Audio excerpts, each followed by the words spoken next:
এই আপু, কি হলো? তুমি আমার ওটা ধরছো কেন? তোর ওটা কেন ধরেছি বুঝতে পারছিস না, নাকি বুঝো না বোঝার ভান করছিস? ওহ আপু, প্লিজ ছেড়ে দাও। এরকম করো না। সব সময় এরকম করা ভালো লাগে না। ছাড়বো না আমি। এটা আমার লাগবে, তুই কি করবি কর গিয়ে। আমি তোর কোনো কথাই শুনবো না। আপু প্লিজ, এরকম করো না। সামনে আমার পরীক্ষা। এই তো কিছুক্ষণ পরেই রেখে দেব। হ্যাঁ, সেজন্যই তো বলছি, সামনে তোর পরীক্ষা। এখন তুই মোবাইল দিয়ে কি করবি? এখন বরং খুব ভালোভাবে পড়াশোনা কর, তা না হলে কিন্তু পরীক্ষায় ভালো রেজাল্ট করতে পারবি না। এটা আমি তোকে বলে দিলাম। আর একটা কথা তোকে বলছি, যদি পরীক্ষায় ভালো রেজাল্ট করতে না পারিস, তাহলে কিন্তু তোর কপালে খারাপ আছে। এটা তোকে বলে দিলাম। এই কথা বলে নিজের হাত থেকে মোবাইল ফোনটা কেড়ে নিয়ে নীলা সেখান থেকে দৌড়ে চলে গেল। আর এদিকে নীল মনে মনে নীলাকে 100টা গালি দিতে লাগলো। এটা সবেমাত্র মোবাইলটা হাতে নিয়েছিল, একটু ফেসবুকে ঘোরাঘুরি করছিল আর নিজের একটা ছবি পোস্ট করেছিল। অমনি কমেন্টের বন্যা বইতে শুরু করেছিল। আর কমেন্টের টুংটাং শব্দ শুনেই নীলা এই রুমে চলে আসে। আর রুমে এসে দেখতে পায় নীল বসে বসে মোবাইল টিপাটিপ করছে। তাই তো নীলা নীলের হাত থেকে মোবাইলটা কেড়ে নিয়ে সেখান থেকে চলে গেল। কারণ কয়দিন পরেই নীলের ইন্টার সেকেন্ড ইয়ারের পরীক্ষা। এখন যদি সে পড়াশোনা না করে তাহলে তো পরীক্ষায় ভালো রেজাল্ট করতে পারবে না। আর পরীক্ষায় ভালো রেজাল্ট করতে না পারলে সবার থেকে অনেক কথা শুনতে হবে। তাছাড়া সবচাইতে বড় কথা হলো, এতদিন ধরে নীল কোনো প্রাইভেট টিচারের কাছে পড়াশোনা করতো না। নীলাই তাকে দায়িত্ব নিয়ে পড়াশোনা করাতো। আর এখন যদি নীল পরীক্ষায় খারাপ রেজাল্ট করে তাহলে তো তার দায়ভার নীলাকে নিতে হবে। ওইদিকে নীলা নীলের কাছ থেকে মোবাইলটা কেড়ে নিয়ে সোজা নিজের রুমে চলে আসে। আর এদিকে নীল যে একটু আগে ছবি পোস্ট করেছিল ওটাতে তখনও টুংটাং করে কমেন্ট আসছিল। নীলার লাভ রিয়েক্ট দিচ্ছে, কমেন্ট করছে। আর অনেক সুন্দরী সুন্দরী মেয়েরা তো তাকে ইনবক্সেও হাজারটা মেসেজ করছে। এটা দেখেই নীলার মেজাজটা অনেক বেশি খারাপ হয়ে গেল। তখন এসে নীলের ফেসবুকের ইনবক্সে ঢুকলো আর দেখতে পেল, হাই সুটার্ট, তোমাকে খুব সুন্দর লাগছে। আমার জান পাখিটা সত্যি অনেক সুন্দর। এইভাবে ছবি দিও না, নজর লেগে যাবে। আরে জান, তোমাকে না বলেছি শুধু আমার ইনবক্সে ছবি পাঠাবা, তুমি কেন ফেসবুকে পোস্ট করেছো? মেয়েরা পাগল হয়ে যাবে তো। এই মেসেজগুলো দেখেই নীলার মেজাজ আরো যেন বেশি খারাপ হয়ে গেল। সে কোনোভাবেই আর নিজেকে কন্ট্রোল করতে পারলো না। তখনই মোবাইলটা ফ্লোরে আছাড় মেরে ভেঙে ফেললো। মোবাইলটা ফ্লোরে ছুঁড়ে ফেলতেই বিকট একটা শব্দ হলো আর বাসার সবাই দৌড়ে নীলা রুমে চলে আসলো। সেই সঙ্গে নীলও সবাই নীলা রুমে এসে দেখতে পায় নীলা খুব রাগান্বিত হয়ে আছে। এমন অবস্থা দেখে নীলার আম্মু আস্তে আস্তে নীলার পাশে এসে দাঁড়ায় আর বলে, কি ব্যাপার নীলা, কি হয়েছে? কিছু একটা পড়ার শব্দ পেলাম।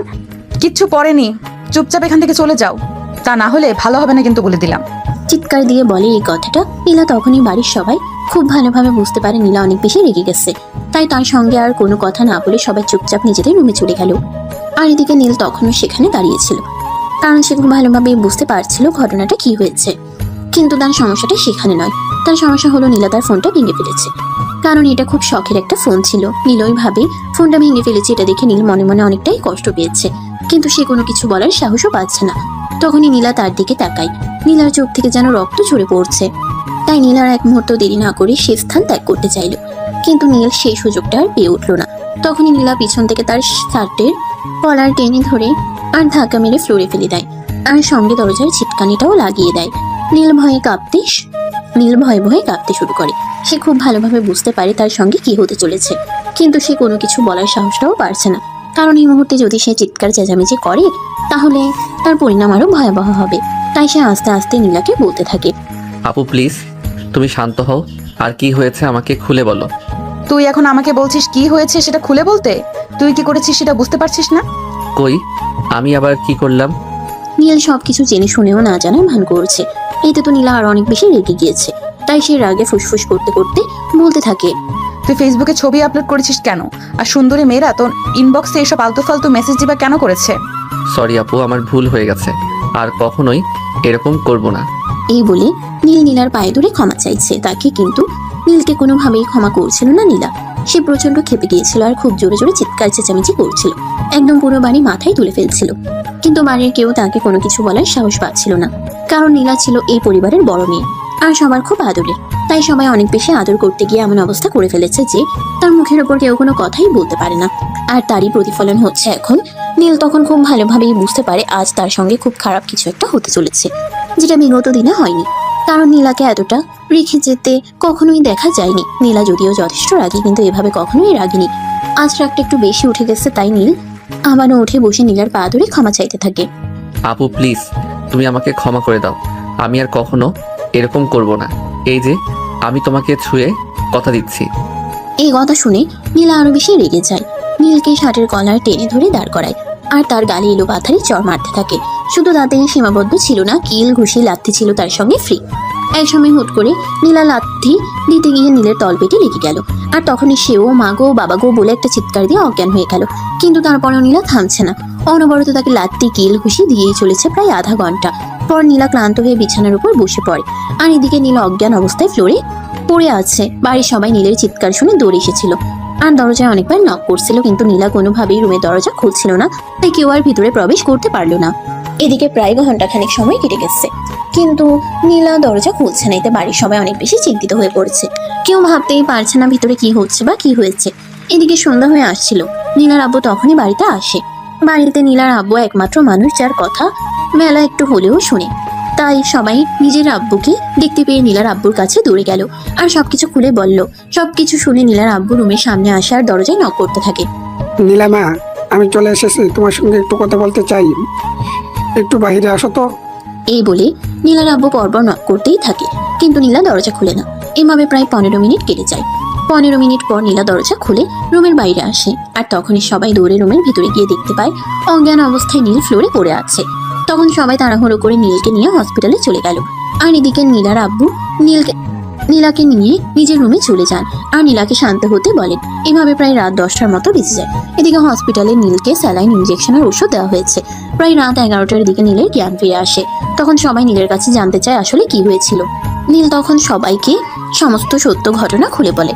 বাড়ির সবাই এই ঘটনা শুনে উল্টে নীলকেই বকাবকি করতে থাকে। নীল সবকিছু জেনে শুনে কেন এমনটা করেছে সে তো খুব ভালোভাবেই জানতো নীলা এটা মেনে নিতে পারবে না। তাছাড়া সামনে তার পরীক্ষা, তাহলে এরকমটা করার কি দরকার ছিল? এদিকে নীলা তখনও তার বাবার রুমে বসে আছে, কারোর সঙ্গে কোনো কথা বলছে না, একদম চুপচাপ। তখনই তার আব্বু তার পাশে এসে বসে আর তার মাথায় হাত রেখে বলতে থাকে, মামনি, তুমি আমার একমাত্র মেয়ে, আমি চাই না জীবনে এমন কিছু হোক তুমি আমার জীবন থেকে হারিয়ে যাও। আজ তুমি যেটা করছো নীলে মরে যেতেও পারতো, তারপরে পরিণাম কি হতো সেটা ভেবে দেখেছো? আমি চিন্তা ভাবনা করে কোনো কাজ করি না, আর করতেও চাই না। ওর এত বড় সাহস, ও ফেসবুকে ছবি আপলোড দেয় আর মেয়েরা ওখানে যা ইচ্ছা তাই কমেন্ট করে ইনবক্স করে। কেন করবে এসব? দেখো, আমরা সবাই জানি তুমি তাকে ছোটবেলা থেকে পছন্দ করো, কিন্তু সে তো এসব জানে না, তারপরেও সে তোমাকে যথেষ্ট সম্মান করে। এই কথা বলে নীলার আব্বু নীলাকে অনেক করে বুঝাতে শুরু করে, কিন্তু নীলা কোনো কথাই শুনে না। সে তার কথাই অনড়। কেন নীল ফেসবুকে ছবি আপলোড করবে, আর কেনই বা মেয়েরা তাকে ইনবক্সে এরকম মেসেজ করবে? সে কারোর কোনো কথাই শুনে না। এভাবেই কেটে গেল সেদিনের রাতটা।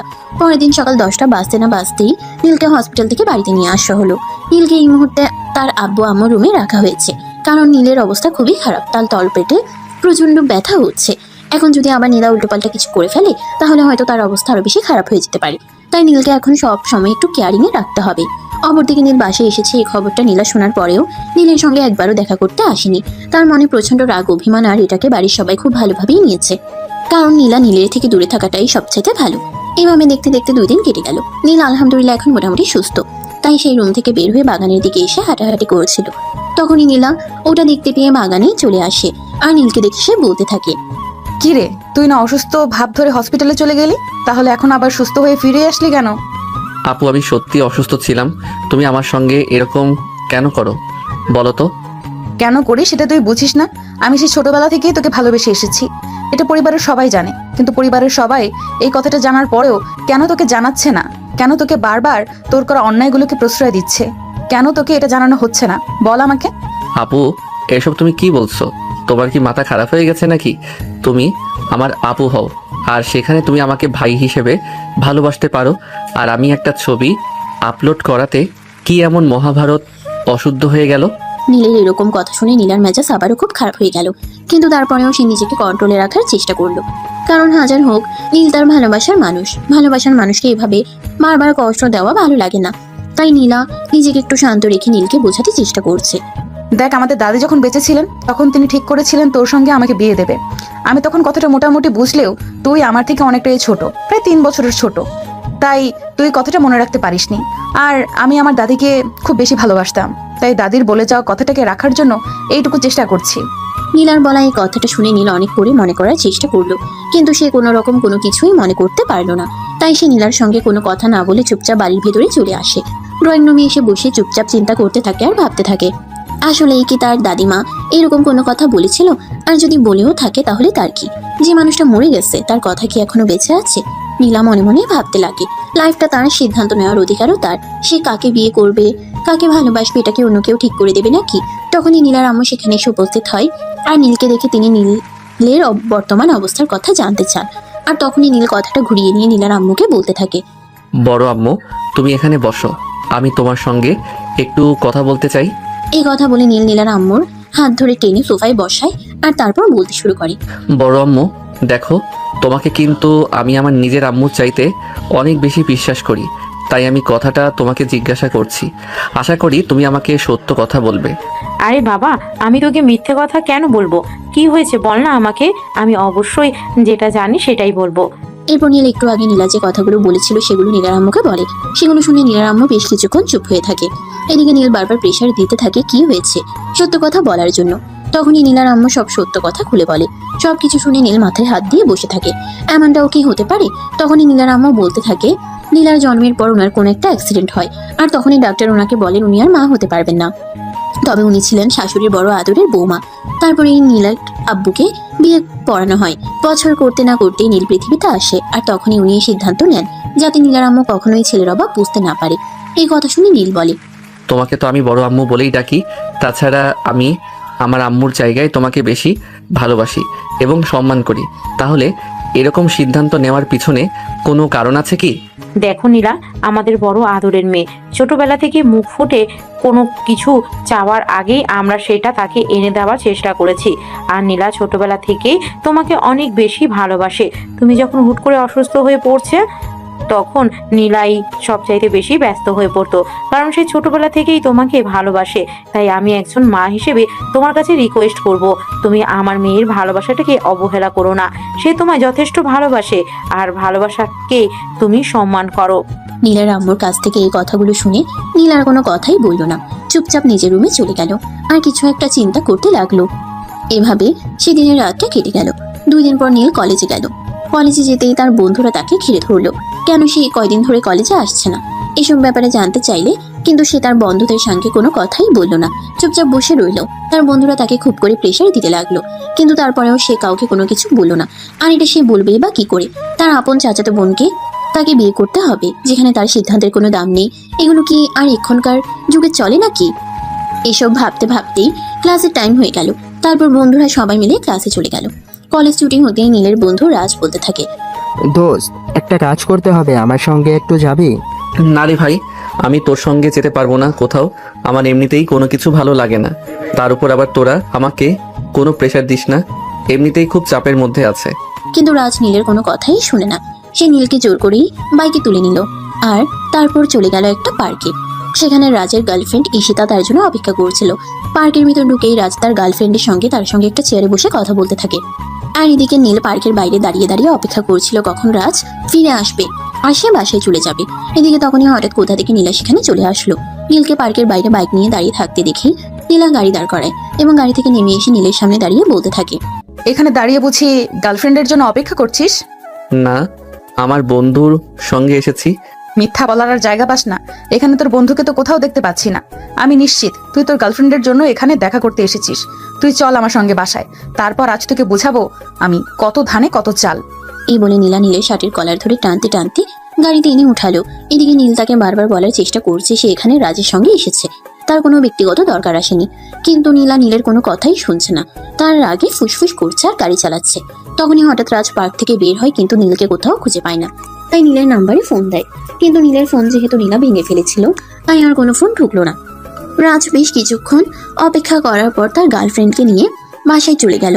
অপরদিকে নীলা নীলকে নিয়ে বাসায় এসেছে।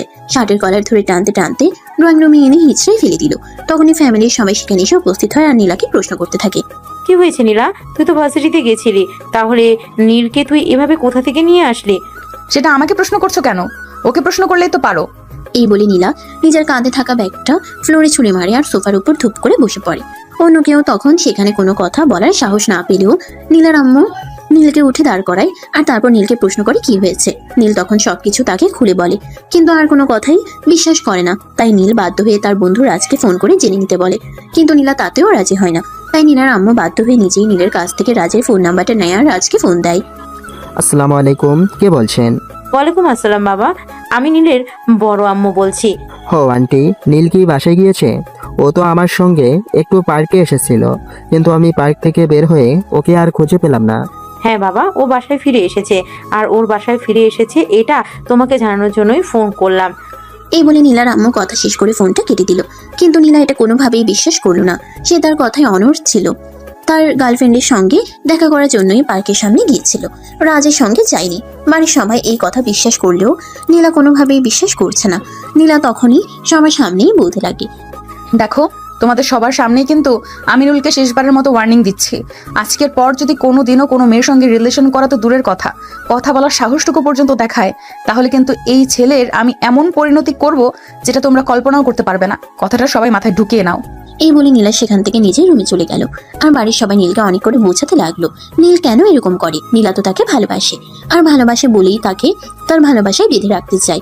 কিন্তু নীলও এটা মেনে নিতে রাজি নয়, কারণ ছোটবেলায় কে কি বলেছে না বলেছে তার জন্য কি নিজের ইচ্ছা অনিচ্ছাকে বলে দিতে হবে? কারণ সে তো নীলাকে ছোটবেলা থেকে নিজের বোনের মতোই মনে করে এসেছে, নিজের বোনের মতোই যথেষ্ট সম্মান, শ্রদ্ধা আর ভালোবাসা দিয়ে এসেছে। তাকে নিজের জীবনসঙ্গী হিসেবে কখনো সে কল্পনাও করে না। তাছাড়া বিয়ে শাদী কি আর ভালোবাসা কি, সেটা বোঝার মতো যথেষ্ট বয়সও নীলের হয়নি। বেশ কিছুক্ষণ সেখানে বসে থাকার পর নীল নিজের রুমে চলে গেল। 2 দিন পর থেকে তার ইন্টার সেকেন্ড ইয়ারের ফাইনাল পরীক্ষা, আর সেই জন্যই রাজ গিয়েছিল তার গার্লফ্রেন্ডের সঙ্গে শেষবারের মতো দেখা করতে। আর যাওয়ার পরই তো এই তুলকালাম কাণ্ড ঘটে গেল। যাই হোক, নীল রুমে এসে পড়তে বসে গেল। আর তখনই নীলা তার রুমে আসে। নীলা আকাশে কেউ না দেখার ভান করে চুপচাপ বসে থাকে। নীলা চেয়ার টেনে নীলের পাশে বসে আর তার কাঁধে হাত রেখে বলতে থাকে, দেখ, তোকে আমি ভালোবাসি, তোকে আমি হারিয়ে ফেলতে চাই না। তোকে আমি সারা জীবন আমার ভালোবাসায় বেঁধে রাখতে চাই। প্লিজ তুই আমার সঙ্গে আর এরকম করিস না। নীল কোনো কথাই বলে না, চুপচাপ নিজের বইয়ের পাতা উল্টাতে থাকে। ব্যাস কিছুক্ষণ সময় ধরে নীলা এই কথাগুলো বলতে থাকে, কিন্তু নীল কোনো কথাই বলে না। তখনই নীলা অনেকটা রেগে যায় আর টেবিলের উপর হুট করে শরীরে শক্তি দিয়ে একটা থাপ্পড় দিয়ে বলতে থাকে, এ কি হলো? তোকে আমি কিছু বলছি, তুই আমার কথার কোনো উত্তর দিচ্ছিস না কেন? নীলার এমন ব্যবহার দেখে নীল অনেকটাই ভয় পেয়ে থমকে যায় আর আস্তে আস্তে বলতে থাকে, আগামী পরশু থেকে আমার পরীক্ষা, তাই আমি এই মুহূর্তে আমার পড়াশোনা নিয়ে ব্যস্ত থাকতে চাই, অন্য কোনো কথা ভাবতে চাই না। নীলের এমন কথা শুনে নীলা তো আরো অনেক বেশি রেগে যায় আর চিৎকার দিয়ে বলতে থাকে। নীল যতক্ষণ নীলার কথার কোনো উত্তর না দিল ততক্ষণ নীলা নীলকে একটা অক্ষরও পড়তে দেবে না, এমনকি অন্য কোনো কাজও করতে দেবে না। তাই নীল বাধ্য হয়ে বলতে লাগে, দেখো আপু, বিয়ে শাদী করার মতো বয়স তো এখন আমার হয়নি, সময়টা আসুক, তারপর না হয় ঠান্ডা মাথায় চিন্তা ভাবনা করে দেখব। কিন্তু এই মুহূর্তে তুমি আমাকে এগুলো নিয়ে প্রেশার দিও না, আমাকে পড়াশোনাটা ঠিক মতো করতে দাও। নীলা কখন আর কোনো কথা বলে না। সে নিজেও নিজের বই বের করে নীলকে পড়াতে শুরু করলো। এইভাবেই কেটে গেল প্রায় মাঝখানের সময়। ইতিমধ্যে নীলের পরীক্ষা শেষ হয়ে রেজাল্টের দিন ঘনিয়ে এসেছে। তাই নীল সহ পরিবারের সবাই অপেক্ষা করছে সেই দিনটার জন্য, যেদিন নীলের ভালো একটা সুখবর আসবে। তখন আর খুব বেশি তাদেরকে অপেক্ষা করতে হয় না। পরের দিনই নীলের রেজাল্ট বের হয়। নীল ফার্স্ট ক্লাস ফার্স্ট ডিভিশন পেয়ে পাশ করে। তখনই পরিবারের সবাই নীলকে কোন ভার্সিটিতে ভর্তি করানো হবে এটা নিয়ে অনেক বেশি চিন্তিত হয়ে পড়ে। তখনই নীলা তাদের সবাইকে বলতে থাকে নীলকে যেন সে যেই ভার্সিটিতে পড়াশোনা করছে ওই ভার্সিটিতেই পড়াশোনা করানো হয়, আর ওই ভার্সিটিতে ভর্তি করানো হয় কারণ অন্য কোনো ভার্সিটিতে ভর্তি করালে নীলের উপর নীলা কোনো নজর রাখতে পারবে না। আর তখন নীলা 1000টা মেয়ের সঙ্গে লাইন মারবে, এমনকি অন্য কোনো মেয়ের সঙ্গে সম্পর্ক করবে। এটা নীলা কোনোভাবেই মেনে নিতে পারবে না। এই কথা শুনে পরিবারের সবার মধ্যে মতানৈক্য দেখা দিল। সবাই নীলার মতের সঙ্গে একমত হতে পারলো না। এক একজন এক এক রকম মত পোষণ করলো, কিন্তু নীলা কারোর কোনো কথাই শুনবে না। তার একটাই কথা, নীলকে যদি পড়াশোনা করতে হয় তাহলে নীলা যে ভার্সিটিতে পড়াশোনা করে সেই ভার্সিটিতেই নীলকে পড়াশোনা করতে হবে, অন্যথায় নীলের পড়াশোনা বন্ধ থাকবে। তাই বাড়ির সবাই অনেকটা টেনশনে পড়ে গেল। এদিকে নীল কোনোভাবেই রাজি হচ্ছে না নীলার ভার্সিটিতে ভর্তি হওয়ার জন্য, কারণ সে নিজেকে কোনো অপরাধীনতায় বেঁধে রাখতে চায় না। এগুলো চিন্তা ভাবনা করতে করতেই প্রায় 2 দিন সময় কেটে গেল। ইতিমধ্যে নীলের বন্ধুরা সবাই ভার্সিটিতে ভর্তি হয়ে গেছে। নীলের বন্ধু রাজ নীলকে ফোন করে সেদিন, কি ব্যাপার দোস্ত, তুই কি ভার্সিটিতে ভর্তি হবি না নাকি? তোকে তো দেখছি একদম ঝিম মেরে বসে আছিস, কোনো সারা শব্দ নেই। আরে ভাই, আমার আর কোনো কিছু ভালো লাগছে না। কেন যে আমার জীবনটা এমন হয়ে গেল সেটাই বুঝতে পারছি না। কেন আমার জীবনের উপর এত পরাধীনতা, এগুলো আমি আর মেনে নিতে পারছি না। কেন হচ্ছে আমার সঙ্গে এগুলো? এই বলে রাজকে কয়েকদিন ঘটে যাওয়া সমস্ত ঘটনা খুলে বলে নীল। সবকিছু শুনে রাজ নীলকে বলে, দেখ, আমার মনে হয় তোর নীলা আপুর কথা মনে নেওয়াই সবচাইতে ভালো, কারণ আমি যতটুকু বুঝতে পারছি নীলা আপু তোকে ভালোবাসে। তাছাড়া তোর ফ্যামিলিতে নীলা আপুর উপরে গিয়ে কথা বলার সাহস কারণ নেই। যদিও সবাই একটু হলেও মত বিরোধিতা করছে, কিন্তু নীলা আপুর বিরুদ্ধে গিয়ে কেউ কোনো কিছুই করার সাহস পাবে না।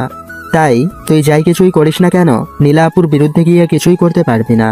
আরে ভাই, আমি বুঝতে পারছি না এই মেয়েটা আমার সঙ্গে এরকম কেন করছে। সে তার জীবন নিয়ে থাকুক না, আমি তো তাকে কোনো বাধা দিচ্ছি না। তাহলে সে আমার জীবনের উপর অধিকার খাটাতে চাইছে।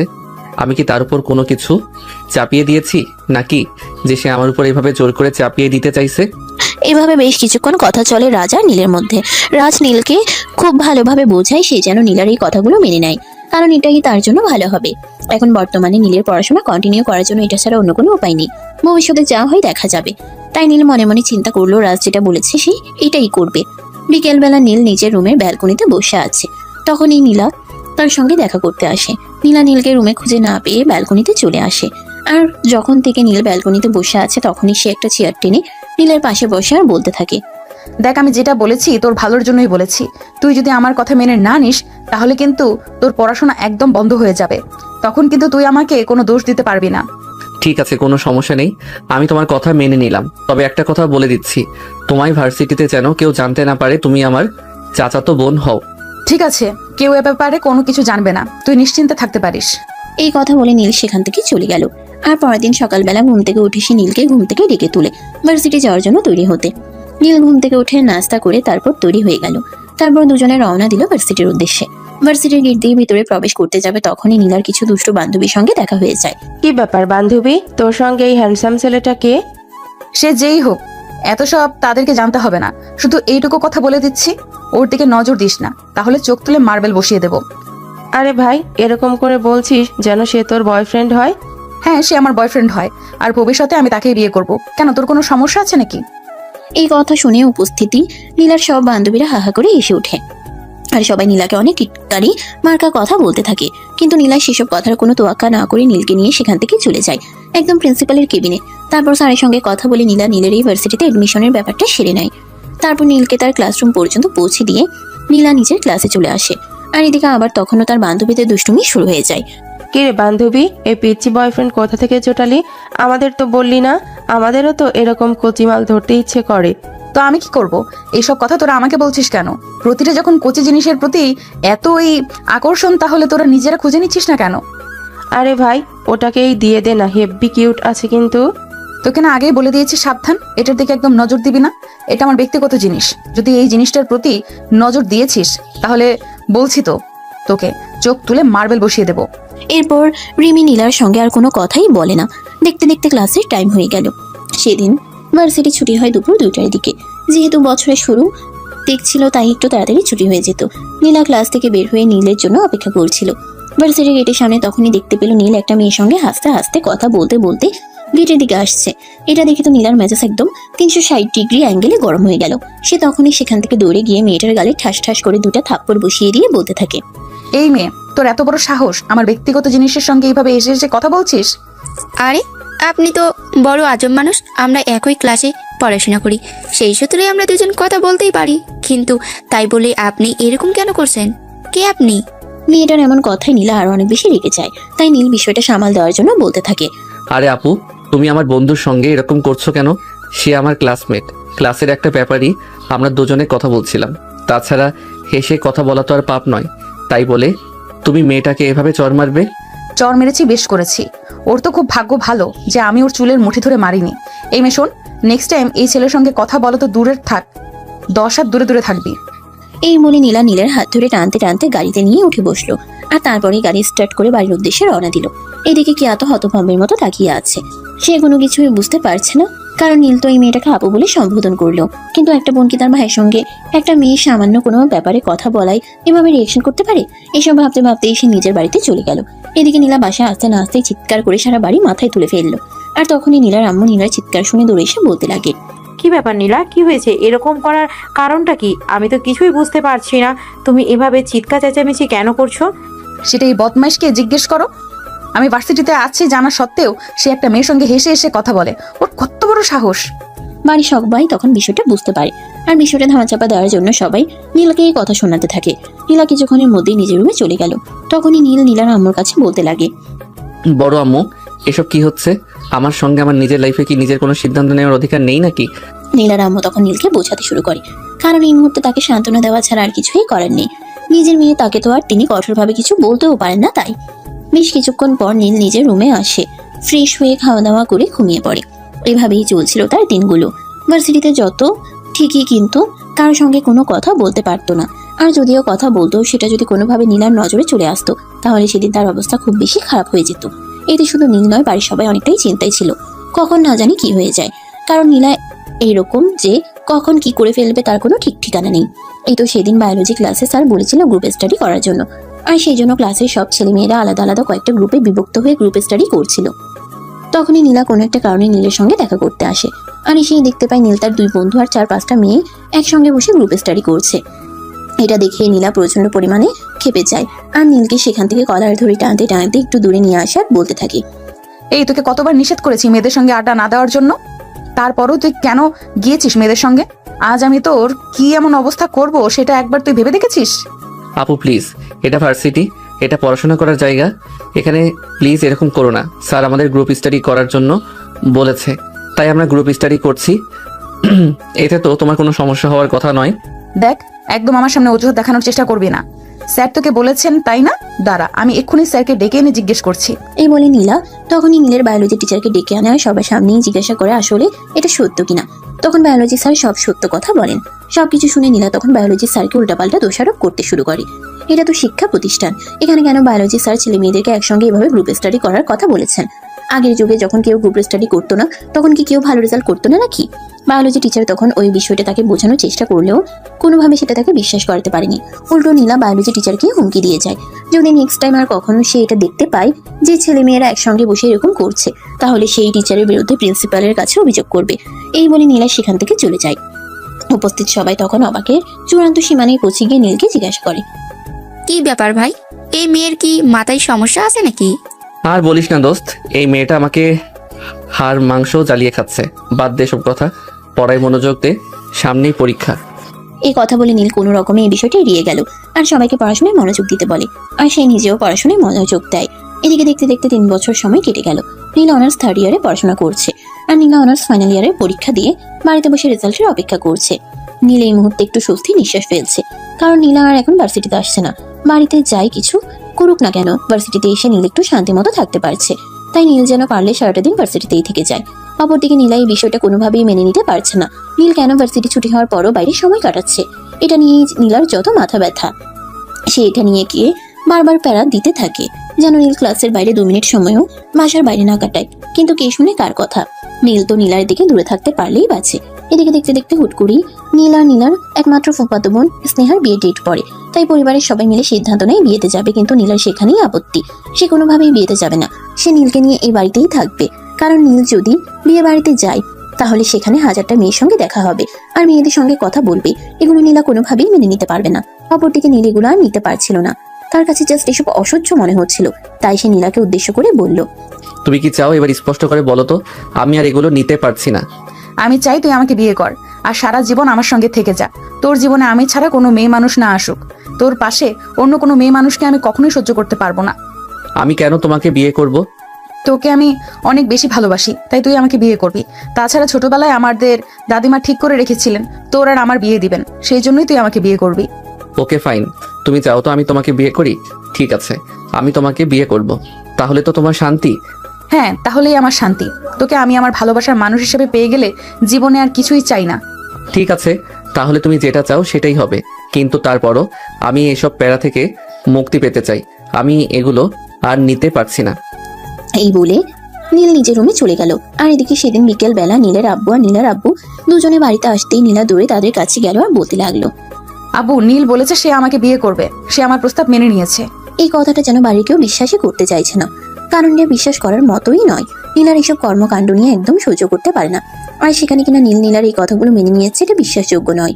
কিন্তু নীলা সবাইকে এই কথাটা বলে এবং বিশ্বাস করতে বলে, আর সবাই যখন বিশ্বাস করছিল তখন নীলকে সামনে নিয়ে আসে।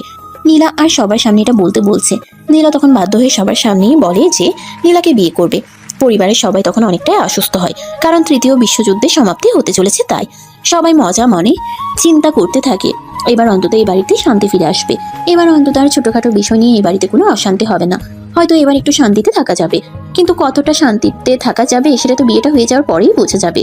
2 দিন পরে ফ্যামিলির সবাই মিলে চলে গেছিল নীলার একমাত্র ফুফাতো বোন স্নেহার বিয়েতে। বিয়ের সমস্ত কার্যক্রম শেষ করে বাসায় ফিরে আস্তে আস্তে প্রায় 4-5 দিন সময় লেগে গেল। যেদিন সবাই বাসায় ফিরে আসলো সেদিন যখন সবাই একসঙ্গে রাতের খাবার খাওয়ার জন্য ডাইনিং টেবিলে বসলো, তখনই নীলা সবাইকে উদ্দেশ্য করে বলতে লাগে নীলার তার বিয়েটা কবে হচ্ছে। তখন সবাই মিলে নীলাকে বলতে থাকে নীলা আগে তার নিজের পড়াশোনাটি শেষ করুক, পড়াশোনা শেষ করার পর না হয় সিদ্ধান্ত নেওয়া যাবে। কিন্তু নীলা এই কথাটা মেনে নিতে কোনোভাবেই রাজি নয়, কারণ নীলের পড়াশোনা শেষ করতে করতে প্রায় আরো 1-1.5 বছরের মতো সময় লেগে যাবে। নীলা এই এতটা সময় কোনোভাবেই অপেক্ষায় থাকতে পারবে না, কারণ নীলা যতদিন ভার্সিটিতে ততদিন সে নীলকে পাহারা দিয়ে রাখতে পারতো। কিন্তু এখন ভার্সিটিতে যাচ্ছে নীল, ভার্সিটি থেকে মেয়েদের সঙ্গে কি না কি করে তার তো কোনো ঠিক ঠিকানা নেই। তাই নীলা চায় 1 সপ্তাহের মধ্যেই বিয়ের কাজ সেরে ফেলতে। পরিবারের সবাই শুরুতে সম্মতি না জানালেও নীলার জোড়াজুড়িতে সম্মতি জানাতে হলো। অপরদিকে নীল কাউকে কোনো কথাই বলছে না, সে শুধু চুপচাপ সব দেখে যাচ্ছে, যেন এই মুহূর্তে তার আর কিছুই করার নেই এমন একটা অবস্থা। আচ্ছা যাই হোক, নীলার চাপে সবাই নীল আর নীলাকে বিয়ে দেওয়ার জন্য রাজি তো হয়ে গেল। কিন্তু নীলকে বিয়ের পর আদৌ এই সম্পর্কটা মেনে নেবে? বিয়ের পর কি আদৌ এই সম্পর্কের প্রতি নীলের কোনো দায়িত্ববোধ বা এগুলো কাজ করবে? তো ভিউয়ার্স, চলুন জেনে নেওয়া যাক নীল আসলে কি করে। অতঃপর ফ্যামিলির সবাই মিলে বিয়ের তারিখ ঠিক করে এবং সবকিছুর ব্যবস্থা করে। এদিকে দেখতে দেখতে বিয়ের দিনটাও ঘনিয়ে আসে। আগামীকাল তাদের বিয়ে, তাই পুরো বাড়িটা অনেক সুন্দর করে ফুল আর লাইটিং দিয়ে সাজানো হয়ে আছে। দেখে মনে হচ্ছে যেন একটা রাজপ্রাসাদ বাড়িতে অনেক আনন্দ উল্লাস হচ্ছে। যদিও নীলের মুখে সেরকম কোনো আনন্দ নেই, সে সবার থেকে একটু আলাদা আলাদা থাকছে। তার মুখটা দেখেই বোঝা যাচ্ছে তার মনে যেন আকাশ পরিমাণ কষ্ট জমা পড়ে আছে। দেখতে দেখতে হলুদের প্রোগ্রাম শেষ হয়ে গেল, সবাই অনেক আনন্দ উল্লাস করলো, কিন্তু নীলের মনে আনন্দের ছিটে ফুটেটুকুও নেই। হলুদের অনুষ্ঠান শেষ হতেই নীল নিজের রুমে এসে দরজা বন্ধ করে শুয়ে থাকে। প্রায় ঘন্টাখানিক সময় কেটে যায়, তখনই হঠাৎ কেউ একজন নীলের রুমে দরজায় নক করে। নীল দরজা খুলতে চাইছিল না, তাই সে বিছানায় শুয়েছিল। কিন্তু প্রায় 10 মিনিট ধরে কেউ একজন একটানা নক করেই যাচ্ছে, তাই নীল বাধ্য হয়ে বিছানা থেকে উঠে রুমের দরজাটা খুলে দেয়। আর তখনই নীলা রুমের ভিতরে প্রবেশ করে নীলকে বলতে থাকে, কি ব্যাপার, কি সমস্যা তোর? আমি সেই কখন থেকে তোকে ডাকছি, রুমের দরজায় নক করছি, কিন্তু তুই রুমের দরজা খুলছিলি না কেন? এমনি আমার ভালো লাগছিল না তাই। নীলা তখনই নীলের একদম কাছাকাছি চলে আসে আর নীলের কাঁধে হাত রেখে বলতে থাকে, চিন্তা করে কোনো লাভ হবে না, এই তো আর কয়েক ঘন্টা সময়ের ব্যাপার, তারপরে তুই পার্মানেন্টলি আমার হয়ে যাবি, চাইলেও আর আমাকে ছেড়ে কোথাও যেতে পারবি না। নীলার এই কথাগুলো নীলের একদম ভালো লাগছে না, সে খুব বিরক্ত বোধ করছিল, যেটা তার চেহারায়ও প্রকাশ পাচ্ছিল। কিন্তু তারপরও সে সবকিছুই চুপচাপ শুনে যাচ্ছিল, কোনো কথাই বলছিল না। বেশ কিছুক্ষণ সময় চলে গেল, নীলা একা একাই পকপক করছিল, কিন্তু নীল কোনো উত্তর দিচ্ছে না। এটা দেখে নীলা কিছুটা খেপে গিয়ে বলতে লাগলো, কিরে, আমি সে কখন থেকে বকবক করে চলেছি, কিন্তু তুই আমার কথার কোনো উত্তর দিচ্ছিস না, এভাবে চুপচাপ আছিস কেন? এমনি যা বলার তো তুমি বলছো, তাহলে এখানে আমি আর কি বলবো? আমার মনে হয় এখানে আমার কথা না বলে থাকাটাই সবচাইতে বেশি ভালো। আচ্ছা বল না, আজ আমাকে কেমন লাগছে? সুন্দর লাগছে। এইভাবে কেউ বলে? একটু ভালো করে বল। নীল কিছু বলতে যাবে, তখনই নীলার আম্মু নীলাকে ডাকতে থাকে ড্রয়িং রুমে। কেউ এসেছে নীলার সঙ্গে দেখা করার জন্য, তাই নীলা আর কোনো কথা না বলে সেখান থেকে চলে গেল। আর এদিকে নীল যেন নীলার চলে যাওয়াতে হাফ ছেড়ে বাঁচলো। কোনো রকমে সেই দিনকার রাতটা চলে গেল। পরের দিন সকাল হতে না হতেই বাড়িতে বিয়ের তোড়জোড় শুরু হয়ে গেল। পার্লার থেকে মেয়েরা চলে এসেছে নীলাকে সাজানোর জন্য। সেই সকাল থেকে চাঁদপুর চলছে, কিন্তু এখনো যেন সাজগোজ সে সবার কোনো নামগন্ধ নেই। এখন অলরেডি দুপুর 2টা বেজে গেছে। যেহেতু বাড়ির রিসেপশনের আয়োজন করা হয়েছে, তাই কাজী সাহেব একদম বাড়িতেই চলে এসেছেন বিয়ে পড়ানোর জন্য। কিন্তু কাজী সাহেব এসেও প্রায় 1 ঘন্টা ধরে বসে আছেন, কিন্তু নীলার সাজ এখনো শেষ হচ্ছে না। পার্লারের মেয়েরা তাকে সাজাচ্ছে, আবার সবকিছু মুছে আবার নতুন করে সাজাচ্ছে, তার যেন সাজ পছন্দই হচ্ছে না। এটা দেখে নীলার আম্মা একটু রেগে গেল আর নীলাকে বলতে লাগলো, এসব কি হচ্ছে নীলা? আজ তোমার বিয়ে, কাজী সাহেব চলে এসেছে, তারপরেও এখনো তোমার সাজগোজ শেষ হচ্ছে না কেন? আর কত সাজবে তুমি?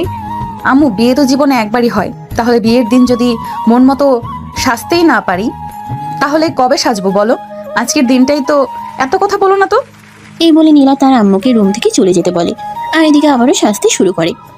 প্রায় বিকেল 4টার দিকে নীলার সাজগোজ শেষ হয় আর সে ড্রয়িং রুমে আসে। তারপরে বিয়ের রেজিস্ট্রি পর্ব শেষ হয় আর বাড়ির সব মেহমান আত্মীয় স্বজন খাওয়া দাওয়ার পরপর শেষ করে। অপরদিকে নীল তখন তার কিছু বন্ধু বান্ধবের সঙ্গে আড্ডা দিচ্ছিল। আরে ভাই, শেষে কিনা নিজে চাইতে বড় চাচাতো বোনকে বিয়ে করলি? কি করবো বল, আমার কপালটাই খারাপ।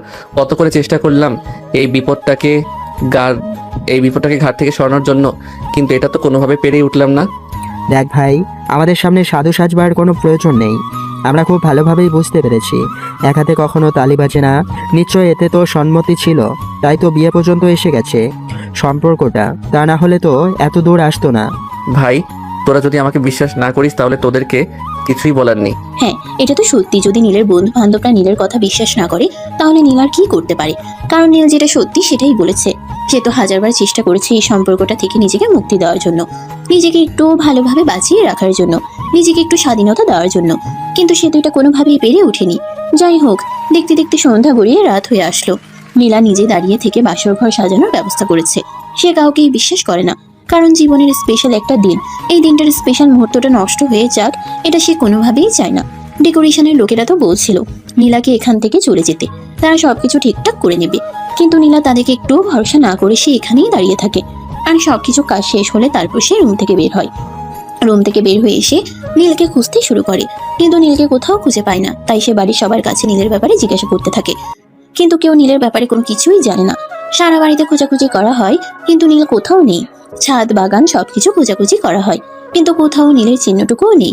এদিকে বাড়ির সবার মনে চিন্তা লেগে গেছে, নীল এভাবে হঠাৎ করে কোথায় গেল? নীল তো এভাবে হঠাৎ করে কোথাও চলে যাওয়ার মতো ছেলে নয়।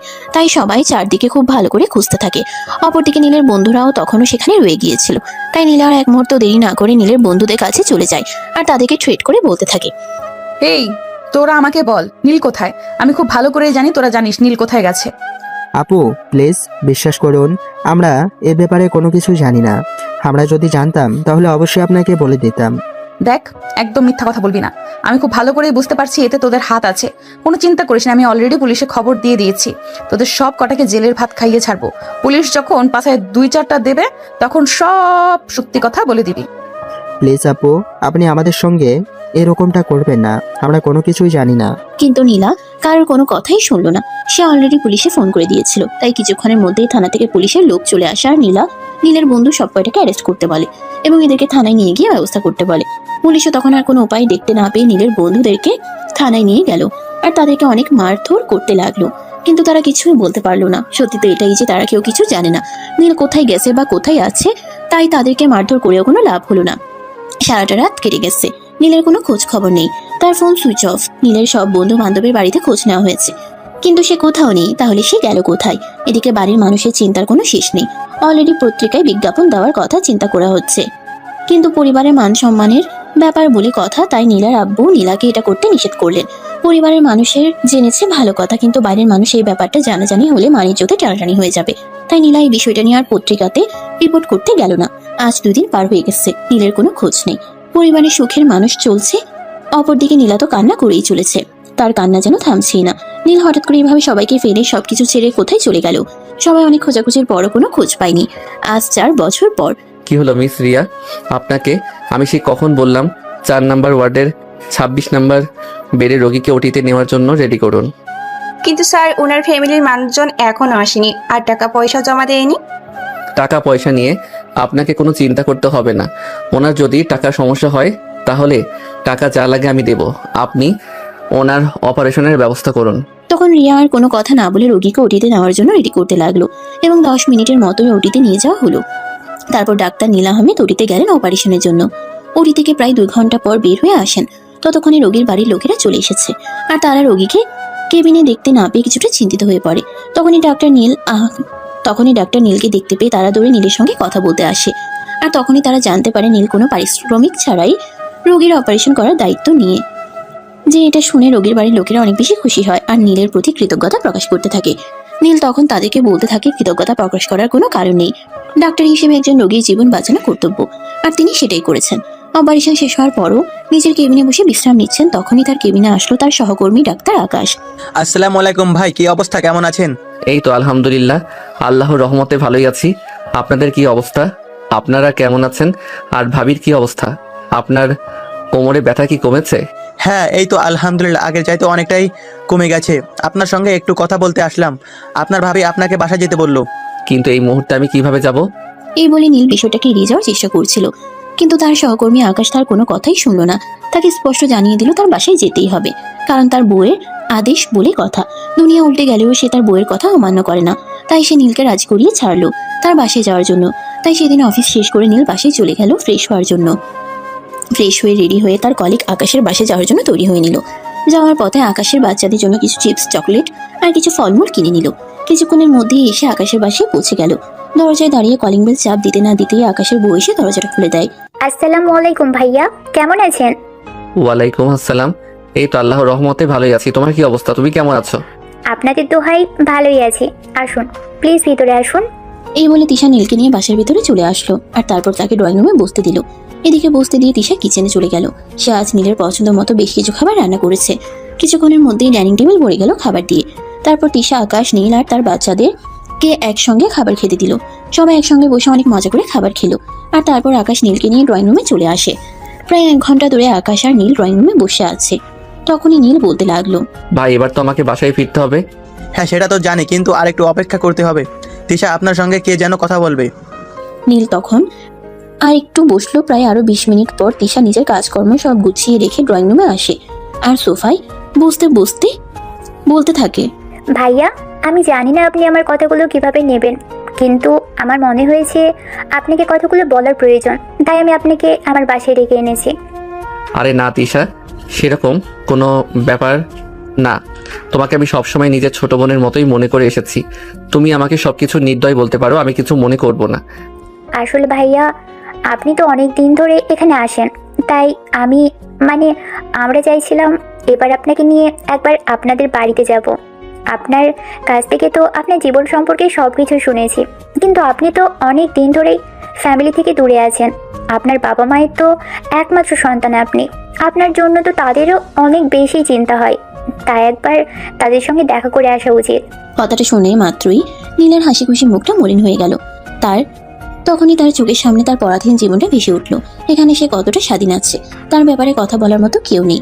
সে যখন যেটা ইচ্ছে সেটাই করছে, নিজের ইচ্ছে মতো চলছে। তাকে কোনো কাজে বাধা দেওয়ার মতো কেউ নেই এখানে। তাই সে তিশাকে বলে, দেখো, আমি আমার জীবনে অতীতকে মনে করতে চাই না। কিন্তু ভুলে যাবে না, সেই অতীতের সঙ্গে আপনার জন্মদাতা বাবা এবং জন্মদাত্রী মা জড়িয়ে আছে। এরপর তিশা আর আকাশ মিলে নীলকে অনেক করে বুঝাতে শুরু করে। প্রায় 2 ঘন্টা পর নীল রাজি হয় ঢাকায় ফিরে যেতে। তাই আকাশ আর তিশা মিলে সিদ্ধান্ত নেয় আগামী সপ্তাহেই শীতকালীন ছুটি আছে, তখনই তারা নীলকে নিয়ে তাদের বাড়িতে যাবে। যেমন চিন্তা তেমনই কাজ। তারা ব্যাগপত্র বুঝিয়ে আর ঢাকা যাওয়ার জন্য তৈরি হয়ে নিল। আজ বৃহস্পতিবার, আজ থেকে এই ছুটি শুরু হবে। তাই সুন্দর বাসেই ঢাকায় যাওয়ার জন্য রওনা দেয়। ঢাকায় এসে পৌঁছালো পরের দিন সকাল 7টায়। বাস স্টপ থেকে সোজা একটা প্রাইভেট কার ভাড়া করে নীলের বাড়ির সামনে এসে বাড়িটা ঠিক আগের মতোই আছে, যেরকমটা নীল রেখে গেছিল। তবে আগের মতো আর প্রাণ উজ্জ্বল নেই, অনেকটাই নিস্তব্ধ আর প্রাণহীন হয়ে গেছে। বাড়ির সামনে দাঁড়িয়ে কলিং বেল চাপ দিতেই একজন মধ্যবয়স্ক মহিলা এসে দরজাটা খুলে দেন। আর তখনই তিনি নীলকে দেখে চিৎকার দিয়ে বলে ওঠে, নীল বাবা, এতদিন তুমি কোথায় ছিলে? আম্মু প্লিজ, তুমি আমাকে ক্ষমা করে দাও। তোমাদেরকে ছেড়ে এভাবে কোনো কিছু না বলে চলে যাওয়ার জন্য আমি খুবই দুঃখিত, কিন্তু আমি এই পরাধীনতা আর মেনে নিতে পারছিলাম না। এই কথা বলে নীল কান্না করতে শুরু করে। এদিকে আকাশ আর তিশা তাদের দুজনকে সান্ত্বনা দিতে থাকে। তাই বেশ কিছুক্ষণ সময় এভাবেই কেটে গেল। তারপর নীলের আম্মু তাদের 3 জনকে বাসার ভিতরে এনে ড্রয়িং রুমে বসতে দিলেন। আর ততক্ষণে বাড়ির সবাই সেখানে চলে এসেছে। অপরদিকে নীলা নিজের রুমে বসে আপন মনে গান গাইছিল। তখনই ড্রয়িং রুমে অনেক মানুষের কথাবার্তার আওয়াজ শুনে সেটি দিয়ে নিজের দিকে আসতে থাকে। তখনই তার চোখ পড়ে নীলের দিকে। নীলকে দেখা মাত্রই সে থমকে গেল আর এক পাও সামনের দিকে এগোনোর সাহস করলো না। তার বুকের ভেতরটা কেমন যেন করে উঠলো। সে চিৎকার দিয়ে বলে উঠলো, কেন ফিরে এসেছিস আবার? আমাকে আরো কষ্ট দিতে? নীলা এই চিৎকার শুনে সবাই নীলার দিকে ফিরে তাকালো। নীল তখনও চুপচাপ দাঁড়িয়ে আছে, কোনো কথা বলছে না। এদিকে নীলা সিঁড়ি থেকে নেমে এসে নীলের 2 কাঁধে হাত রেখে আবারও বলতে থাকে, কি হলো? কেন আবার ফিরে এসেছিস? আমাকে আরো কষ্ট দেওয়ার জন্য, নাকি আমি বেঁচে আছি নাকি মরে গেছি সেটা দেখার জন্য? এই বলে নীলার পাগলামিগুলো আবারও শুরু হয়ে যায়। সে নীলকে একটানা প্রশ্ন করতে থাকে আর চিৎকার করে কান্না করতে থাকে। বাড়ির সবাই তখন বুঝতে পারে বিষয়টা হয়তো হাতের নাগালের বাইরে চলে যাবে। তাই সবাই নীলাকে একটু শান্ত করার চেষ্টা করে। অপরদিকে নীল ততক্ষণে বিষয়টা বুঝতে পারে নীলা এখনো তাকে ঠিক ততটাই ভালোবাসে যতটা সেদিন ভালোবেসে বিয়ে করতে চেয়েছিল। কিন্তু তারপরেও চুপচাপ দাঁড়িয়ে থাকে, কোনো কথাই বলে না। এদিকে বাড়ির সবাই মিলে নীলাকে তার রুমে নিয়ে গেছে, একটু শান্ত করার চেষ্টা করছে। অপরদিকে নীল তখনই তার আম্মুকে বলতে থাকে, আম্মু, আমি শুধু একটাবার তোমার সঙ্গে দেখা করার জন্য এখানে এসেছিলাম। তোমার সঙ্গে দেখা হয়ে গেছে, এখন আর এক মুহূর্ত আমি এখানে থাকবো না, আমি চলে যাচ্ছি। এই বলে নীল তখনই নিজের লাগেজ নিয়ে বাড়ি থেকে বের হয়ে চলে যেতে চাইছিল। আকাশ আর তিশা তখন তার পথ আগলে দাঁড়িয়ে আর বলতে থাকে, যে মানুষটা তোমাকে নিজের চাইতেও বেশি ভালোবাসে, যে মানুষটার এত বছর ধরে তোমার অপেক্ষায় পথ চেয়ে বসে আছে, সেই মানুষটাকে তুমি আবারও কষ্ট দিয়ে চলে যাবে, এটার অধিকার তোমার নেই। বাড়ির সবাই তখন নীলকে এই কথাই বলতে থাকে। নীল তখন কি করবে কিছুই ভেবে পাচ্ছে না।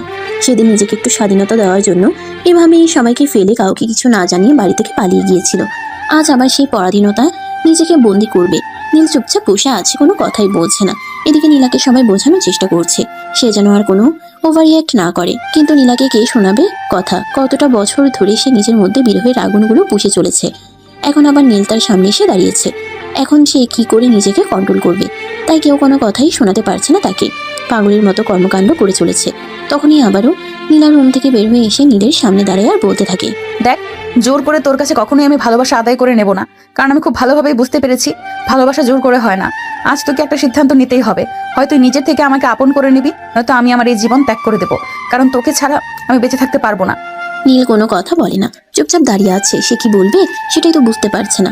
একে তো নীলাকে সে মেনে নিবে না, দ্বিতীয় সে কোনো একজনকে ভালো নাই বাঁচতে পারে, কিন্তু সেই মানুষটা তার জন্য নিজের জীবন দিয়ে দেবে এটা সে মেনে নিতে পারবে না। কারণ সে খুব ভালো করেই জানে নীলা জেদের বসে যেটা বলে সেটাই করে, হয়তো এখন যেটা বলছে সেটাও করে ফেলবে। এদিকে নীলার চিৎকার চেঁচামেচি চলছে তো চলছে, তাই সবাই নীলের দিকে তাকিয়ে আছে নীল কি বলবে সেটা শোনার জন্য। নীলের আম্মু তখন নীলকে বলতে থাকে, দেখো বাবা, তুই আমার ছেলে, জন্মের পর থেকে তোকে আমি বা আমরা কখনোই কোনো কিছুর অভাব বুঝতে দিইনি। তুই আমাদের কাছে যেটা চেয়েছিস সেটাই আমরা তোকে দিয়েছি, বিনিময়ে তোর কাছ থেকে আমরা কোনো কিছুই চাইনি। তবে আজ তোর কাছে আমরা কিছু চাইবো, সেটা তোকে দিতেই হবে। নীল তখনও কোনো কথা বলে না, চুপচাপ দাঁড়িয়ে থাকে। তারপর তার আম্মু আবারও বলতে থাকে, দেখ, শুধু আমি না, আমাদের ফ্যামিলির সবাই চায় তুই নীলাকে বিয়ে কর, কারণ নীলা সত্যিই তোকে ভালোবাসে। সেদিন অনুষ্ঠান শেষ হওয়ার পর তুই যখন কাউকে কিছু না জানিয়ে বাড়ি থেকে চলে গেছিস, তারপর থেকে আজকে দিন পর্যন্ত নীলার সময়টা কিভাবে যাচ্ছে সেটা আমরা সবাই দেখতে পাচ্ছি। তাই আমরা সবাই মিলে তোকে রিকোয়েস্ট করে বলছি, নীলাকে তুই আর কোনো কষ্ট দিস না, নীলাকে এবার একটু ভালোভাবে থাকতে দে। হ্যাঁ ভাইয়া, এই কথার সঙ্গে আমরাও একমত। আপনি তো আমাদের সঙ্গে যেদিন থেকে পরিচয় হয়েছে সেদিন থেকেই আমাকে নিজের ছোট বোনের মতোই স্নেহ করেন। সেই ছোট বোনের অধিকার নিয়েই বলছি, আপনি প্লিজ নীলা আপুকে মেনে নেন। উনি আপনাকে সত্যিই ভালোবাসে, তা না হলে এতটা বছর ধরে আপনার জন্য অপেক্ষা করে থাকতো না। প্লিজ আপনি তাকে আর কোনো কষ্ট দিবেন না। এই বলে পরিবারের সবাই মিলে নীলকে অনেক বেশি রিকোয়েস্ট করতে লাগলো। সবার কথা শুনে নীলের মনেও কিছুটা দয়া আর ভালোবাসার উদয় হলো। বেশ কিছুক্ষণ চিন্তা ভাবনা করার পর সে সবাইকে উদ্দেশ্য করে বলল সে এবার নীলাকে মেনে নিবে আর নীলাকে কোনো কষ্ট দিবে না। সে আবারও মহা ধুমধামের সঙ্গে অনুষ্ঠান করে নীলাকে নিজের বউ হিসেবে ঘরে তুলবে। কথাটা শোনা মাত্রই সবাই অনেক খুশি হলো আর পরিবারের আনন্দের ঢেউ বইতে লাগলো। এদিকে নীল খুব তাড়াতাড়ি নীলা আর তার বিয়ের আবার অনুষ্ঠানের আয়োজন করলো। আর 3 দিনের মধ্যেই মহা ধুমধামের সঙ্গে তাদের বিয়ের শুভ কাজ সুসম্পন্ন হলো। এবার আকাশ আর তিশা দুজনে দায়িত্ব নিয়ে নিজের হাতে নীলার জন্য বাসর ঘর প্রস্তুত করেছে। নীলাকে তিশা নিজের হাতে অনেক সুন্দর করে সাজিয়ে দিয়েছে। এদিকে এবার হয়েছে উল্টো ঘটনা। প্রতিবার তো মেয়েরাই বাসর ঘরে বসে অপেক্ষা করে ছেলেদের জন্য, কিন্তু এদিকে নীল বাসর ঘরে বসে অপেক্ষা করছিল নীলার জন্য। রাত 11টার কাছাকাছি বাজে। তখনই তিশা নীলকে নিয়ে নীলের ঘরে চলে আসে। তিশা নীলাকে আকাশের হাতে তুলে দেয় আর বলতে থাকে, ভাইয়া, এবার আমাকে আমার পাওনাটা বুঝিয়ে দাও, আমি চলে যাচ্ছি। তোমাদের রোমান্টিক মুহূর্তে আর কোনো সময় নষ্ট করব না, তাড়াতাড়ি দাও বলছি। মানে তুমি আবার আমার কাছে কোনো কিছু পাও নাকি? ওমা, এত কষ্ট করে তোমার জন্য বাসর ঘর সাজালাম, তারপর আবার তোমার বউকে সাজিয়ে গুছিয়ে আনলাম, এর জন্য বুঝি আমার কোনো পাওনা হয় না? তাড়াতাড়ি দাও আমার পাওনাটা, আমি এক্ষুনি চলে যাচ্ছি, তা না হলে কিন্তু আমি এখান থেকে যাব না আর তোমার পাশরও করতে দিব না। এই বলে তিশা সেখানে দাঁড়িয়ে থাকে। নীল তখন আর কোনো উপায়ান্তর না পেয়ে পকেট থেকে বেশ কয়েকটা 1000 টাকার নোট বের করে তিশার হাতে তুলে দিল। তিশা টাকাগুলো গুনে দেখলো প্রায় 50,000 আছে, তাই সে খুশি মনে সেখান থেকে চলে গেল। আর এদিকে তিশা চলে যাওয়ার পর সঙ্গে সঙ্গে নীল দরজাটা বন্ধ করে দেয় আর নীলার কাছে চলে আসে। নীলার কাছে আসতেই নীলকে সালাম করতে চায়।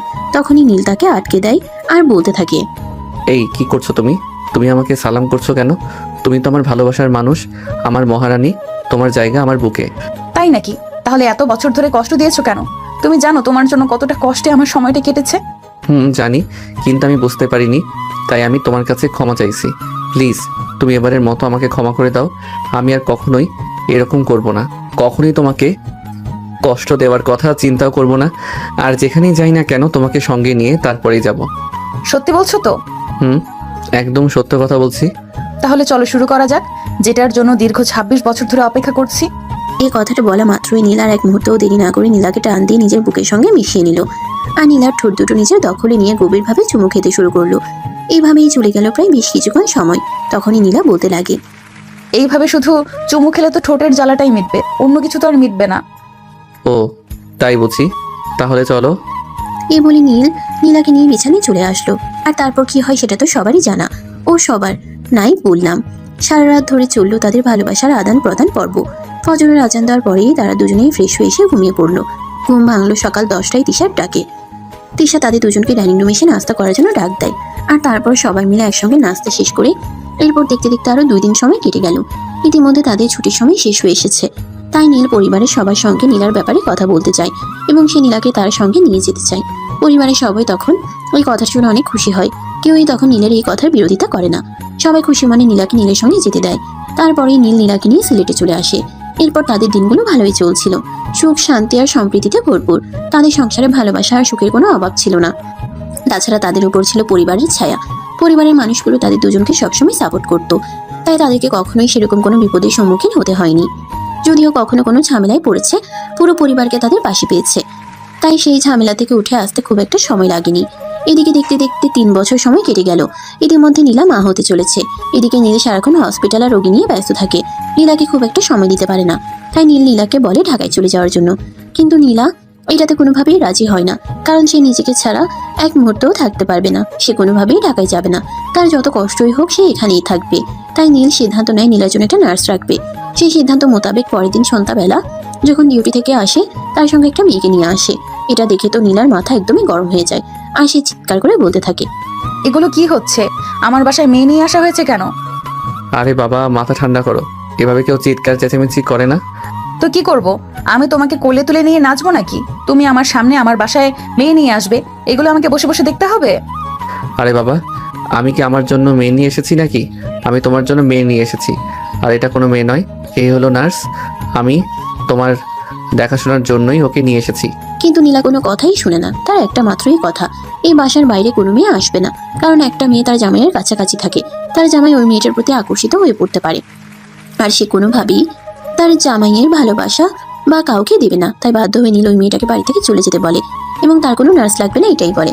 কিন্তু দিনকে দিন নীলার শারীরিক অবস্থার অবনতি হতে থাকে। নীলার শরীর খুব বেশি খারাপ হতে থাকে। সে এখন আর কোনো কাজই করতে পারে না, এমনকি ঠিকমতো চলাফেরাও করতে পারে না। ঠিকমতো চলাফেরাও করতে তার অনেক বেশি কষ্ট হয়। তাই বাধ্য হয়ে নীলা এই ব্যাপারটা তার ফ্যামিলির মানুষকে জানায় এবং তাদের সবাইকে বলে নীলাকে একটু বুঝিয়ে বলার জন্য নীলা যেন ঢাকায় চলে যায় আর নিজেকে এবং তার অনাগত সন্তানের ভালোর জন্য। কিন্তু কেউই নীলাকে এই কথাটা বোঝাতে পারে না আর ঢাকায় যাওয়ার জন্য রাজিও করতে পারে না। তাই অবশ্যই সে বাধ্য হয়ে নীলার আম্মু ঢাকা থেকে সিলেট চলে আসেন নীলার দেখাশোনা করার জন্য, কারণ এটা ছাড়া আর কোনো পথ খোলা নেই। তারপর থেকে নীলার আম্মু নীলার দেখাশোনা করতো। এইভাবে দেখতে দেখতে নীলার ডেলিভারি ডেট চলে আসলো। পেটে ব্যথা উঠলো, কিন্তু নর্মালি ডেলিভারি হওয়ার কোনো লক্ষণ দেখা যাচ্ছিল না। তাই নীল নীলাকে হসপিটালে শিফট করে। তখনই বেশ কিছু টেস্ট করিয়ে জানা গেল নীলার নর্মালি ডেলিভারি হওয়ার কোনো চান্স নেই, তাকে সি সেকশনে যেতে হবে। কিন্তু নীলা কোনোভাবেই সি সেকশনে যেতে চায় না। করতে তার অনেক ভয় হয় যদি সে মারা যায়। তারপর ফ্যামিলির সবাই মিলে অনেক বুঝিয়ে সি সেকশনে পাঠানো হয়। তারপর আলহামদুলিল্লাহ সুস্থভাবেই নীলার একটা মেয়ে সন্তানের জন্ম হয়। 1 বছর পর নীল আর নীলা দুজনে বিছানায় শুয়ে আছে। রাত 2টার কাছাকাছি বাজে। এখনো তাদের পুচকো সোনা ঘুমায়নি, খেলাধুলা করছে। নীলা অনেক চেষ্টা করছে তার মেয়েকে ঘুম পাড়ানোর জন্য, কিন্তু সে কোনোভাবেই ঘুমাচ্ছে না। অপরদিকে নীল তার জন্য অপেক্ষা করছে একটু ভালোবাসা পাওয়ার জন্য। কিন্তু মেয়েটা যতক্ষণ না ঘুমাচ্ছে ততক্ষণ তো আর সেসব সম্ভব নয়। তাই নীলা নীলকে বলতে থাকে, তোমার মেয়ে নিয়ে তুমি থাকো, আমি আর এভাবে পাচ্ছি না। আমার তোমাকে চাই। তোমার মেয়েকে তুমি কি করবে সেটা তুমি ভেবে দেখো। কি আর করবো বলো? একটা কাজ করা যায়, মেয়েকে ঢাকায় পাঠিয়ে দেই আর আমরা দুজন এখানে থেকে যাই। একদম খুন করে ফেলবো, আমার মেয়েকে ছাড়া আমি থাকতে পারবো না। ওরে বাবা, তুমি তো বলছো আবার তুমি আমাকে খুন করার হুমকি দিচ্ছ। ভালো লাগছে না কিছু, যাও হেঁটে হেঁটে মেয়েকে ঘুম পাড়িয়ে নিয়ে আসো। নীল তখন আর কোনো উপায়ান্তর না পেয়ে তার মেয়েকে কোলে নিয়ে হাঁটতে শুরু করলো। কারণ মেয়ে না ঘুমালে তো আর সে বউয়ের কাছে যেতে পারবে না, আর বউয়ের ভালোবাসাও পেতে পারবে না। তাই এটা করা ছাড়া তো আর কোনো উপায় নেই। প্রায় 1 ঘন্টা মেয়েকে কোলে নিয়ে হাঁটাহাঁটি করার পর মেয়েকে ঘুম পাড়াতে সক্ষম হয়। তারপর মেয়েকে বিছানায় শুয়ে দিয়ে বউয়ের কাছে চলে আসে। নীল নেহাকে নিজের বুকের সঙ্গে মিশিয়ে নিয়ে তার কপালে আলতো করে একটা ভালোবাসার পরশ এঁকে দেয়। তখনই নীলা বলতে থাকে, সত্যি আমি তোমাকে ছাড়া একটুও থাকতে পারি না, আমার খুব কষ্ট হয়। কষ্ট কি শুধু তোমার একার হয়? আমার কোনো কষ্ট হয় না? কষ্ট তো আমারও হয়, কিন্তু কি করবো বলো? বাচ্চারা এরকমই হয়, একটু মানিয়ে নিতে হয়। দেখো অলরেডি রাত 3টা বেজে গেছে। এখন কি তুমি আরো সময় নষ্ট করবে এসব ফালতু কথা বলে, নাকি আমায় একটু ভালোবাসা দেবে? নীল তখন আর কোনো কথা না বলে নীলাকে নিজের আরো কাছে টেনে নেয় আর ভালোবাসার উষ্ণতায় উষ্ণিত করতে থাকে। নিজেই সমস্ত ভালোবাসা উজাড় করে দিতে থাকে। এভাবেই চলে যায় দীর্ঘ 1 ঘন্টার সময়। দুজন দুজনকে ভালোবাসায় ভরিয়ে দেয়। তাদের ভালোবাসার আদান প্রদান পর্ব শেষ হলে দুজন দুজনকে জড়িয়ে ধরে ঘুমিয়ে পড়ে। এভাবেই শুরু হয় তাদের দুষ্ট মিষ্টি রোমান্টিক ভালোবাসার গল্প।